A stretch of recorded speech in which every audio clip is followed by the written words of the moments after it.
en janvier 87, on a commencé à avoir l'idée de peut-être de créer un fonds, ce qui est devenu aujourd'hui Microcrédit Montréal.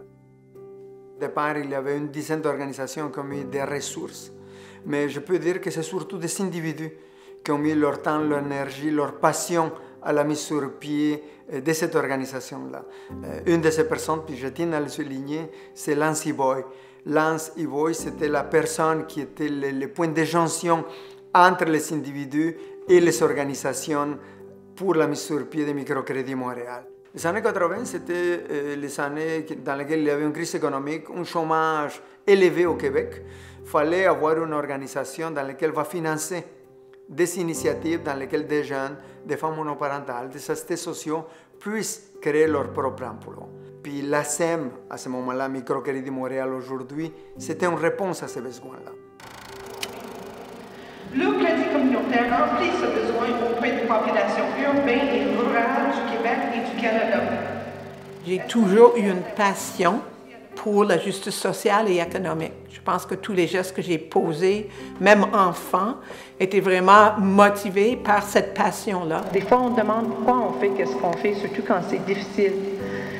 Pour moi, Microcrédit Montréal, c'est une initiative qui peut servir comme modèle de comment collectiviser nos efforts pour donner à des populations une moyenne de se réaliser et de contribuer à la vie sociale et économique de leur milieu et donc de promouvoir une plus grande justice sociale et économique.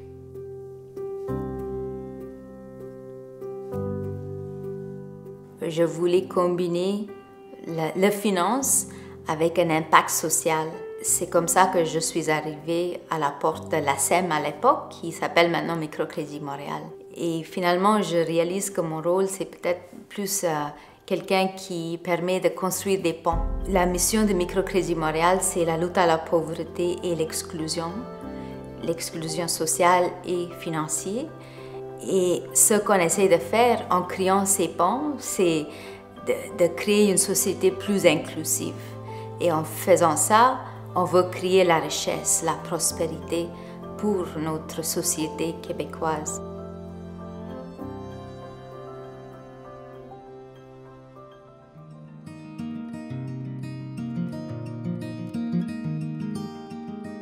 Dans ce travail-là, on a rencontré beaucoup de personnes professionnelles qui arrivaient ici au Québec, qui ont découvert une fois sur place qu'ils ne pouvaient pas travailler à l'intérieur de leur profession. Nous, on trouvait ça une énorme injustice, puis on cherchait une façon d'aider ces personnes-là à accéder à leur profession. Donc, on a réussi, au travers d'un programme fédéral, et ce, en collaboration avec Desjardins, donc de créer à la fois un programme de microcrédit pour aider ces professionnels-là à financer le processus de reconnaissance d'acquis et tout ça, mais aussi avec Desjardins de créer un pont vers une institution traditionnelle. Qui a été mon partenaire depuis le début, c'était Microcrédit Montréal. Il m'avait donné d'accompagnement pour développer un projet. Ce n'est pas juste fournir de l'argent, il y avait un support professionnel, il y a un professionnel qui est juste avec toi.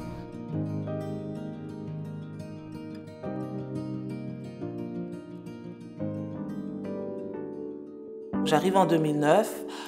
D'abord, j'intègre le comité d'investissement comme bénévole. Ensuite, comme présidente du comité d'investissement. Et après, j'ai intégré le CA. Pour moi, c'est important d'avoir un comité multiculturel. D'abord, simplement, il faut de tout pour faire un monde.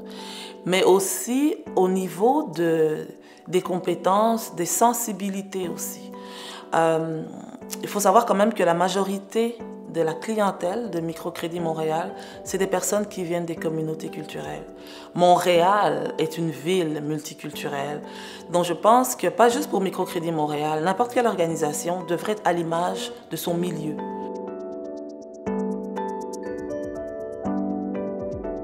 Être un bénévole, c'est sûr, on donne son temps, mais on soutient aussi les opérations. Un exemple, au comité d'investissement, le fait d'être bénévole, ça soutenait l'équipe On accompagnait l'équipe dans l'analyse des dossiers, par exemple. Être bénévole, c'était aussi soutenir les promoteurs qui venaient faire des demandes. Et ce que je trouvais intéressant, c'était justement le fait de pas juste regarder des papiers, pas juste regarder un plan d'affaires, mais écouter la personne. Qu'est-ce qu'elle avait à dire? Rencontrer ces gens qui sont porteurs de projets, mais c'est aussi leur vie qui mettent devant vous, parce que c'est peut-être parfois le seul projet qu'ils ont. J'y crois, moi, mais le fait que quelqu'un d'autre y croit, c'est bien plus que de l'argent.